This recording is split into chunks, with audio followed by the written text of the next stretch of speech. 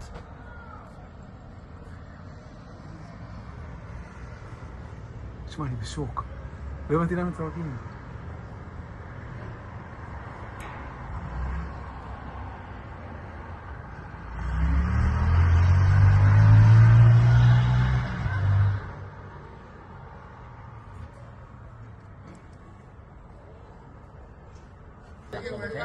כן, זה נופל. זה נופל. וואי, זה נראה כאילו זה נופל פה. It's crazy. יואו. לא.